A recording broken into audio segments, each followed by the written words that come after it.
Welcome to Curiosity, Not Judgment. My name is Birga. And I'm Gary. I had to pause for a second. I have an old podcast and I almost introduced that one. That's not the case today. We are talking about life pivots today. And I heard somebody say the other day that pivot has become the it word during the pandemic. Like that is the phrase that now everybody loves to hate. And it's true though. We've had to pivot all kinds of things, and there have been a number of folks that have had to pivot their career in a major way, not by a few degrees, by 180 degrees. And I'm one of them. I'm one of the casualties that my role was eliminated during COVID, and I was forced to pivot. Mm-hmm. And this has happened to me. This is a recurring pattern in my life, as you know, the forced pivots. And I guess they're getting a little bit harder for me to be nimble in.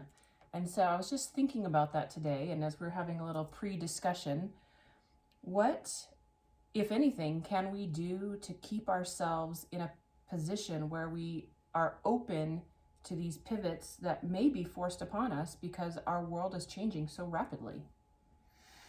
You know, it used to be that you would apprentice into a trade, and then you'd do that trade for 30 years and then retire, and along the way train a new apprentice into the trade. Mm-hmm. Those days are gone. Right.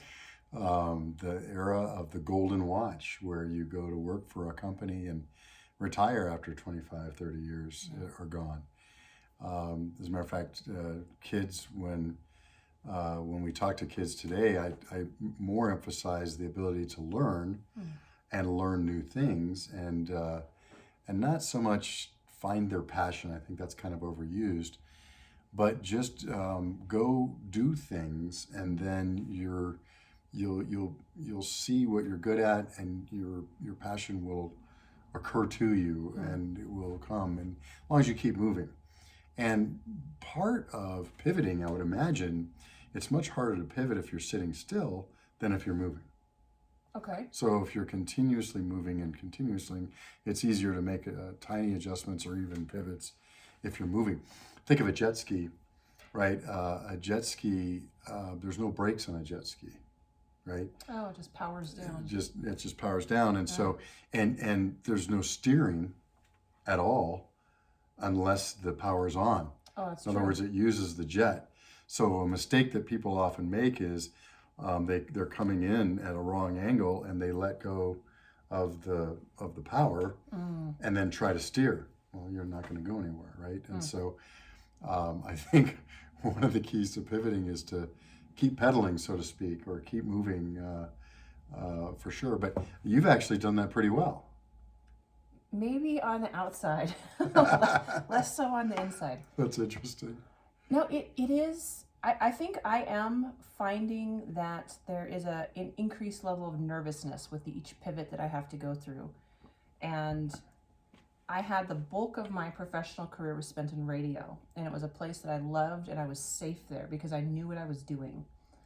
And I left there to go into nonprofit, and that was a major, major shift. And I didn't know what I was doing, but I was bound and determined to learn that role and to learn it well. And for the most part, I've been in the nonprofit sphere for, 7, 8 years now. But as nonprofits tend to go, they often don't have very much revenue. And so one thing leads to another, and a pool of resource dries up, and it's time to pivot yet again somewhere else. And so it's increasingly challenging for me to adopt the mindset of how in the world do I learn this new thing that I'm into now. That's fascinating. To me, I get, and again, this is back to different personalities, different people. Sure. Boy, I'm the person who's intentionally pivoting, right? Some could call me, genetically unemployable, but I don't stay in one place very long. I'm kind of a startup guy, is what my reputation is, I'm very good at casting a vision, very good at getting things going in the right direction. I'm not going to be the person who's going to eat the last penny out of the production process and maintain something for very long. And so that's a critical thing to think about. I'll never forget in my early Intel career, it was a different skill set to be the fab manager, if to start it up, than it was to then ramp it, and then to sustain it, and then to do end of life. But boy, the worst thing you can do to a dynamic fab manager is take their baby away from them after it's been started up and ramped. It's like, whoa, what am I going to do? This is my baby. I've started this. It's like, yeah, but that's not your skill set. And so for me, I've had to get used to the fact that I love doing the startup stuff, and then I need to go do something else. And so my pivots have been mostly kind of self-imposed, as opposed to done to me.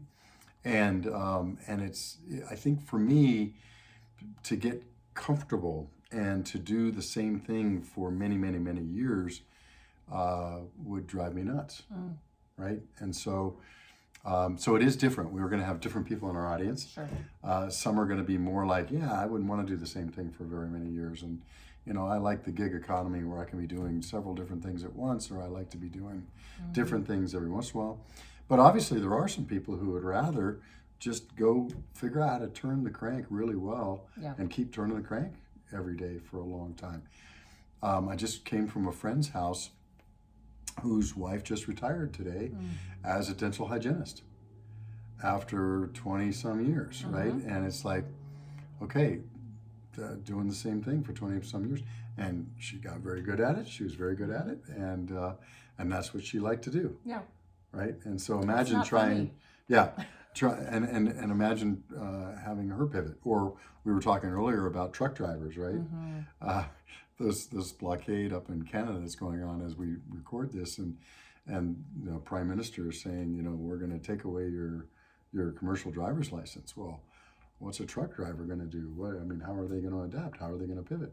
They certainly have other skills, and each one has different skills. But boy, if you've decided you're going to be a truck driver and you've invested yourself there, then what? That's a massive forced pivot. Well, so in the vein of curiosity, not judgment, maybe a natural self-judgment is, this is the role that I play and I can't do anything else, or I don't have the skill to do anything else. How do we start asking ourselves the curious questions about, could I change careers? Whether it's forced upon you or it's something you're just beginning to percolate in the back of your mind. But I think, for a lot of folks, that's a really daunting thought process. And I don't even know where to begin with asking some of those questions about assessing yourself and the viability for changing roles. And for me, it kind of comes down to, are you happy? Are you challenged? Are you, thrilled to get up out of bed in the morning and go do your work? And, I read these statistics from time to time that 70% of workers in America hate their job. And maybe hate's not the right word, and maybe maybe the surveyor is using that word to make a point. But my goodness, then why do that? And I get that, not everybody's blessed with the ability to move jobs, and sometimes you get into a job and you start making money, and you pretty much, if you were going to try to do something else, it'd be like a reset. Right. And you don't have your family budget set up to be able to do that, and I get that. But boy, I certainly would hope I'm doing something that I can at least tolerate, if not enjoy. I'd hate to be stuck in a position where I didn't really enjoy it. And part of that is mindset, right? Can we stay curious in whatever we're doing, in our family situation, our work situation, our community situation, our neighbor situation? I always feel terrible for the neighbors who get into a war. Two people who live next to each other. It's like, wow, you have to move to get away from that. Yeah. And how can you survive in that situation? So, same thing in a job. If you come to the point of thinking, I must leave this job, I must do something different, what's that process like? Yeah. How do you do that? Well, this is a naturally curious question for me, and I've thought about this a lot, and I don't have an answer to it. But you make the point, statistically, a vast majority of Americans surveyed say they're unhappy in the workplace. Is it our right? Is it something that we should be pursuing to find a job that we're happy in? And here's where I'm going with this train of thought. I know different nations do things very, very differently. Mhm. And, the American culture is you can be anything that you want to be, dream and you can achieve. That is just flat not a concept in a lot of other nations. You apprentice and you get into a role and you serve that role until you're done. And so the idea of finding a job that you love, I'm wondering, is that an exclusively American concept? Mm.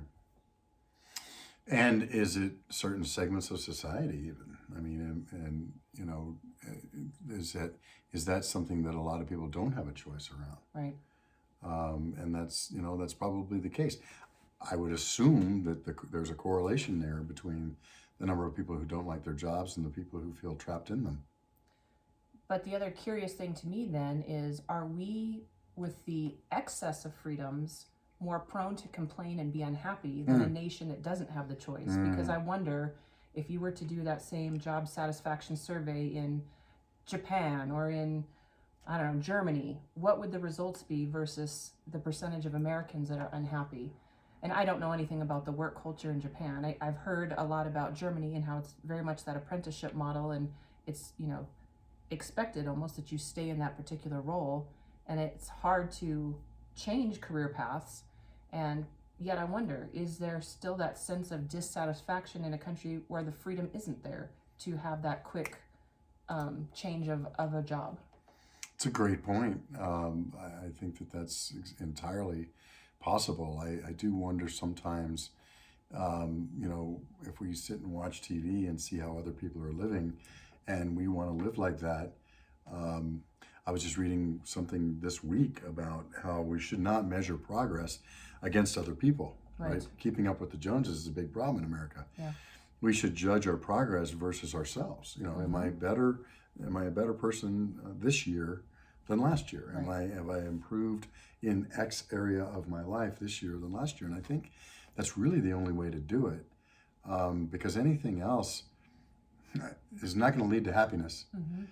Because there's always going to be people who are more successful, always people who are going to enjoy their job more, always people who are going to be better off or more successful, however you define success, than I am. And so that's not gonna be helpful. It's interesting that in America, like you said, we see these people being massively successful, or their Facebook page, which never shows any lack of bliss, and we think, oh, okay, well, I want that life. Well, that's probably not their life either. And so, how do we deal with that? Versus in another country where that's not occurring, where it's you do apprentice and we lived in Ireland for a while, and my kids went to school there, and there they have what's called a leaving certification. That leaving certification literally determines, we have SATs, which can determine how much scholarship money you get or which colleges that you might get into. But the leaving cert is more than that. The leaving cert tells you which careers you qualify for. Like an aptitude test? It's kind of like that. I'll never forget, we had a minder who missed medical school by a couple of points and needed to go to veterinary school. Huh. I mean, it's that specific. Wow. And is that a better system? I mean, is that something, we tend to think we have a system where you can choose to do whatever you want to do. May not be successful at it, but at least you can choose it. In other countries where you don't have that choice, are people happier because they never had the choice? It's an interesting question. Well, you said something about TV just a few minutes ago, and it got me thinking, the more channels you have access to, the less there is on, right? That's right. When you have 3 standard broadcast channels and that's all you could see, or one, you're pretty darn content with that show, right? That's right. But now all of a sudden you've got access to all of your streaming services and all of your channels, and now suddenly nothing seems very good anymore. That's right. That's a very good point. Because of the choice. There can be too much choice. Yeah. So then, if you are having a forced pivot, your company is closing down, you have your role eliminated, you have some governmental system enacted upon you, and you have to change roles. How do you begin to survey the landscape and ask questions about, what do I do now? You know, my number one thing on that is to go volunteer. I think it's really a good thing to do, to go volunteer for a nonprofit, go feed the homeless, go figure out what area in your town, in your community, in your circles, within walking distance of your house, if necessary, is needs help. There, many of my pivots have come from volunteer. I was at Intel and volunteered with a local high school on some education matters and met somebody that which led to my leaving and going to do my first startup outside of Intel, and that's happened more than once in my life. And I think it's always a good thing. What I think is important, and I guess back to that first thing about keep moving, is to get out there, because you're not going to find a job. Well, I would submit, in my experience, it's harder to find a job sitting at your kitchen table and looking through want ads than it is being out in the community and seeing what's out there. And so volunteering is a good way to do that. There's a great book called What Color is Your Parachute, which is just a standard for this, which talks about what do you like to do, and is there something you can find that's along that vein and has some other helps. I think that the thing not to do is to sit and collect unemployment and do nothing, and hope something comes along and finds you. Yeah. I had a season where I was on unemployment, and I'm thankful for it, because I was actively looking for jobs. I was, out there in the community as best as I could, and just nothing with pay was lining up. And so I know that there's a time and a season for it, for sure, to take advantage of unemployment when it's offered to you in that season where you need to make ends meet.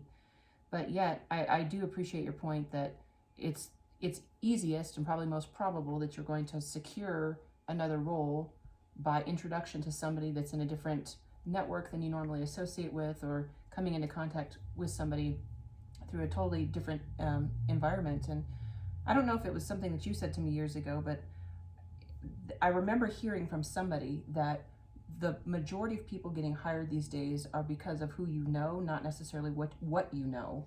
And so there's some sort of person-to-person connection that leads to an introduction, that leads to a job, over somebody really looking at your resume and taking a tally mark off of, how many skills in this category can we check the box for? Well, that's certainly been my experience. When I'm looking for somebody, we're looking to fill a couple of positions right now, and I'm thinking about, who do I know that could do that job, versus putting out a want ad and just trying to see, what's out there.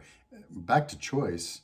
Do I want 1,000 choices for a position, or do I want to think about people who I know can do that work from before?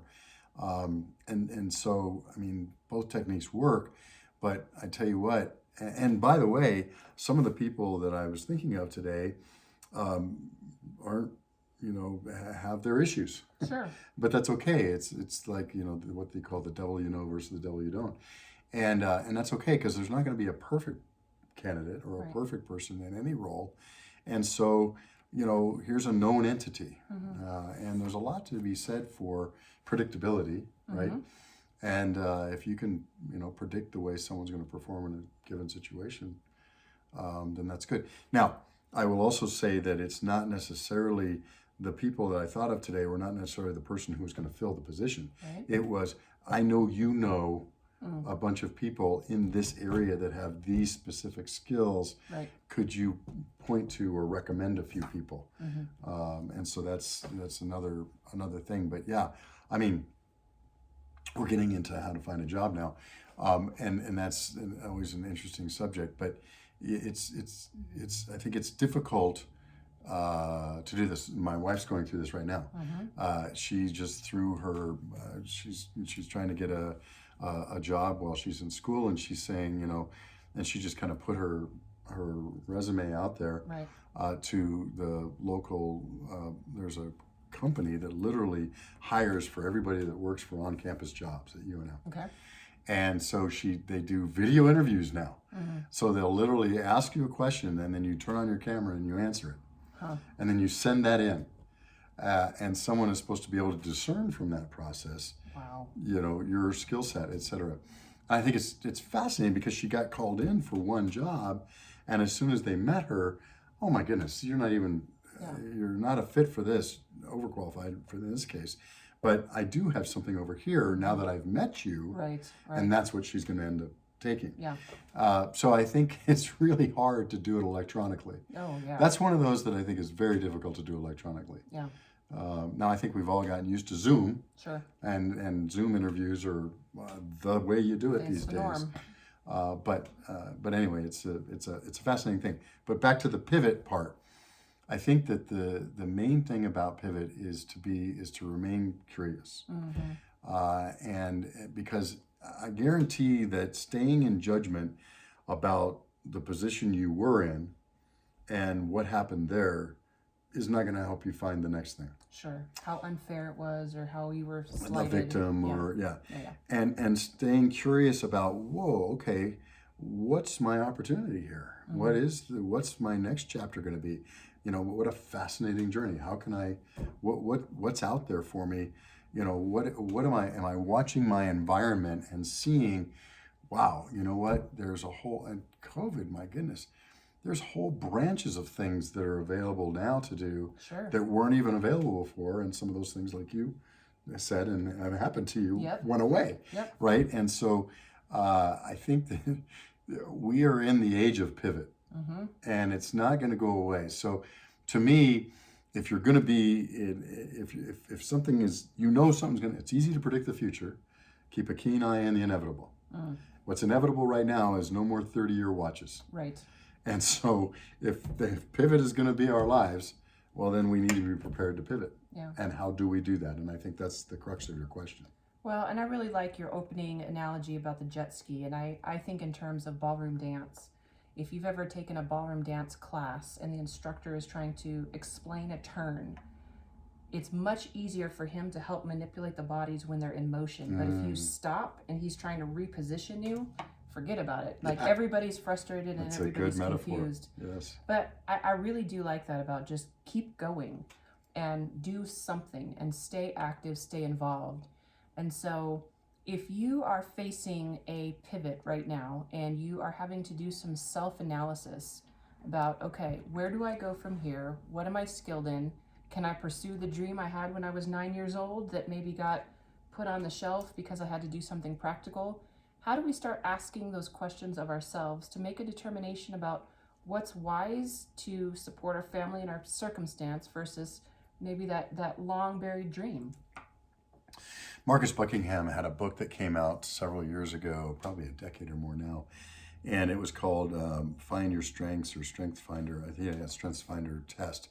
But and I think it's a free test you can do online. But one of the things he said was a really useful exercise is to have two pads of paper, and one at the top of it says I loved it, and the other one says I hated it. And then as you go through your week and you're doing various activities, after each activity, you write it down on one or the other. And it was a very practical, easy way to understand what you love doing and what you didn't love doing. Now, you will always have parts of your job that you don't like doing. Sure. But what you'd like to do is kind of like the 70-30 rule, different than 80-20, but where, 30% of the stuff is a chore. It's the paperwork for me. Right. You gotta get it done. You got to get it done. But 70% is the stuff that you're good at. You not necessarily you're good at, but that energizes you. Yes. That brings you joy, and the time just flies by because you just enjoy doing it. And that can be, for different people, different things. Yeah. I'll never forget being a grillman at McDonald's. And I was a grillman on Gaffey Street in San Pedro, California.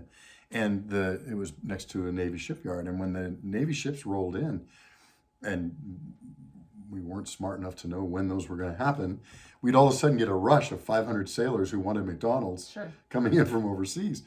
I loved that. I was like in my zone. How many burgers can I put out? Yeah. I thought that was just amazing. And at the end of it, it was done. And it was like, wow, what a rush. Yeah. So I think even the mundane things can be fun. And if you get in the zone and you do it. I mean, I think that's, excuse me, and getting in the zone is a whole nother subject. But But in, figuring out a way to enjoy what you're doing and using your strengths and using the things that you love to do, even to handle the things that you don't love doing. And coming up with little games and tricks, pairing things together. I'm trying to form some new habits. And one of the ways to form a habit that's always eluded you is to pair it with a habit that you enjoy doing. Okay. And say, now when I do this, I'm going to do this also. So if you're anti-flossing, you need to pair it with listening to your favorite song. Exactly, or something, or something like that. And so like I do some reading in the morning, and I wanted to add something to that. So I just told you about one. When I take the trash out on Sunday night, I have it's my second refrigerator that clogged up because we don't use ice in my house. So now I go over and I take a pitcher of ice out on Sunday nights and pour it in the ice bin. So that my refrigerator ice maker doesn't freeze up. In other words, take something that you don't enjoy doing it, pair it with something you do enjoy doing, and do them together. Or at least it's routine. And at least it gets into the routine of doing it. Yeah. Well, I would love to hear from you all. And have you had a forced pivot during the pandemic? And how did you handle it? Were you rigid and you found yourself breaking under the pressure, or did you stay in motion and find success? I would very much like to hear some of those stories if you would like to share those with us. So the best way to do that is go to the website, curiositynotjudgment.com, and just drop us a line right there. And I think, your feedback helps us do our job better, which is providing content and conversation around things that really are impactful to you. So we appreciate greatly your time. And until next time. Take care.